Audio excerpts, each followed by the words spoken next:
warahmatullahi wabarakatuh.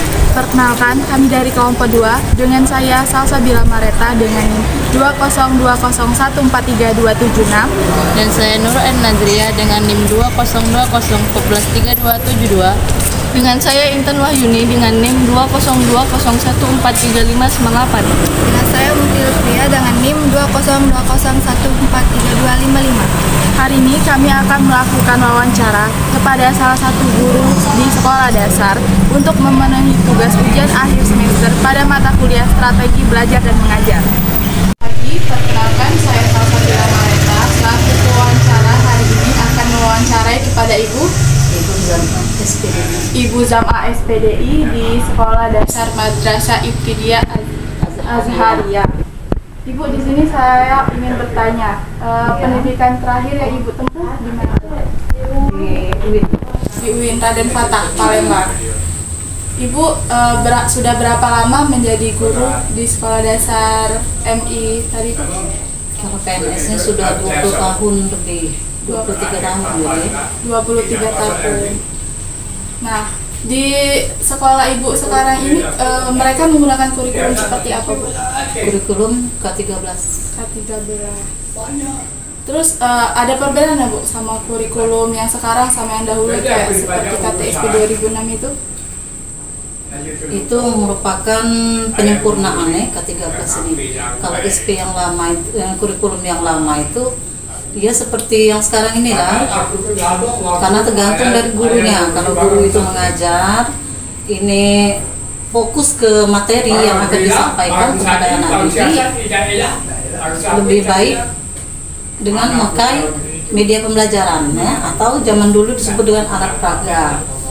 Zaman sekarang ini sudah canggih kan, banyak sudah melalui video kan, atau kita langsung misalnya memakai dengan alat peraga berbasis manusia bisa, dengan menampilkan dari anak-anak di kelas itulah, anak-anak ditampilkan tentang materi apa yang akan kita sampaikan. Misalnya contohnya materi apa? Matematika, kalau tentang kubus. Ya, kubus. Nah, kubus itu sebaiknya kita sebagai guru membawa alat peraganya. Dengan demikian anak bisa melihat langsung alat peraga dari kubus tadi. Oh, kubus itu bentuknya seperti ini ya. Seperti misalnya yang ingin kita bawa itu contoh dengan kertas karton atau yang sejenisnya. Nah, dengan demikian anak lebih fokus. Jangan sebagai guru tuh misalnya anak-anak mencatat ya tentang hari ini tentang geometri, mencatat terus anak. Nah, dengan demikian anak tidak dapat apa-apa.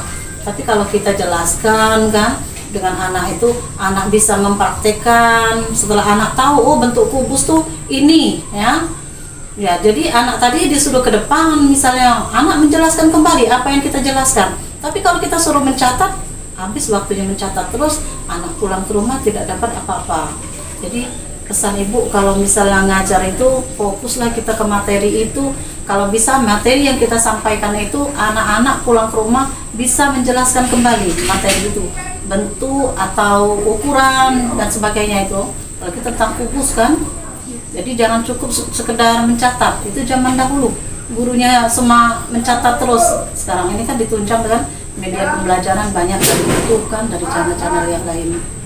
Iya. Berarti kita sekarang ini tergantung dari guru kita. Guru, kalau kita sebagai guru mengajarnya asik atau enjoy kepada siswa-siswi, pasti mereka juga cepat memahaminya, Bu. Nah, ada kendala nggak, Bu, selama Ibu mengajar ini? Apakah ada siswa yang susah diatur atau gimana? Itu caranya bagaimana, Bu, cara mengatasi siswa seperti itu? Ya, kalau siswa itu ya, siswa itu kan banyak beragam ya.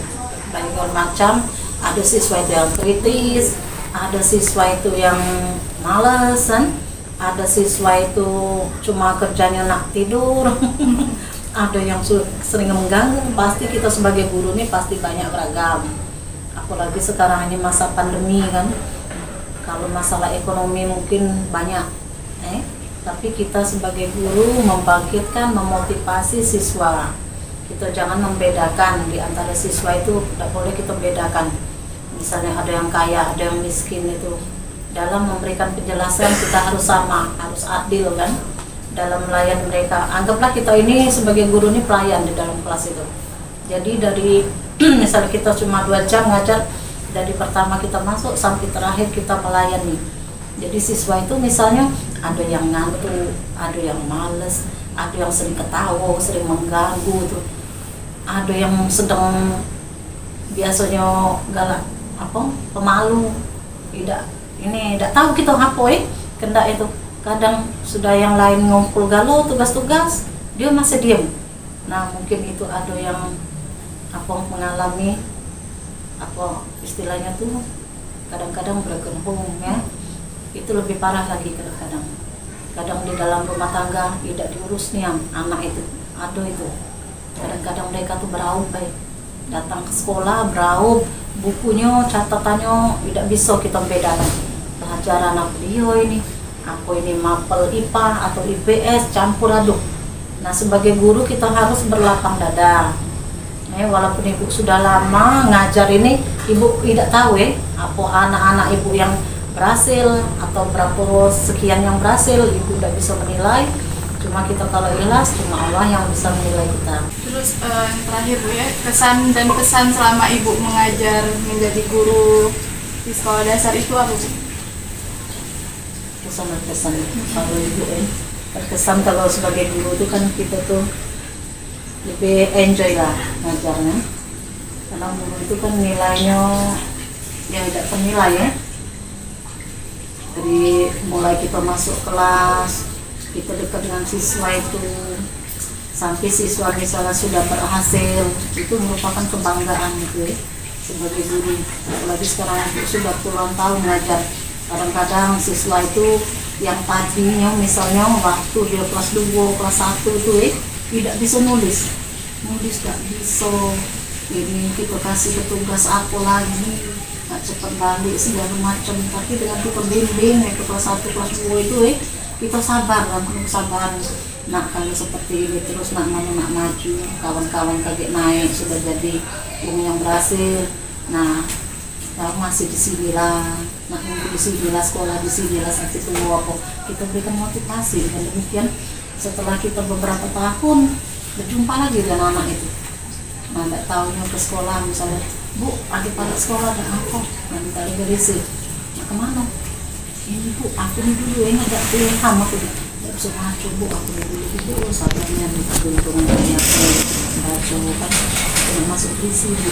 Itulah kesan yang sudah kita sebagai guru ini kan, istilahnya itu sudah banyak makan asam garam mau dia tuh kalau sudah nemu keberhasilan siswa, itulah merupakan kebanggaan kita. Kalau kita jadi guru itu kan terpanggilnya istilahnya itu memang dari hati ngajar tuh kalau tidak ngajar rasanya sakit. Walaupun kita sakit tidak ngajar 1 hari 2 hari, kadang anak-anak datang ke sini kan sembuhlah itu rasa penyakit itu, tidak ingat lagi rasa sakit tadi. Nah jadi itulah kalau ibu dari dulu bukannya istilahnya memang nilai diri rajin kalau tidak ngajak sehari itu rasanya mana lah di kelas tadi mana lah anak-anak tadi. Nah kalau sudah panggilan jiwa seperti itu, jadi kesannya tuh lebih menyenangkan ya jadi guru dibanding dengan mungkin kerjaan yang lain. Terima kasih Ibu Jam-A SPDI sudah meluangkan waktu kami dari mahasiswi Universitas PGRI Palembang untuk mewawancarai. Sekian wawancara kami. Saya Salsabila Mareta selaku pewawancara. Mohon maaf apabila ada kekurangan atau kesalahan dalam mewawancarai tadi. Saya akhiri. Wassalamualaikum warahmatullahi wabarakatuh.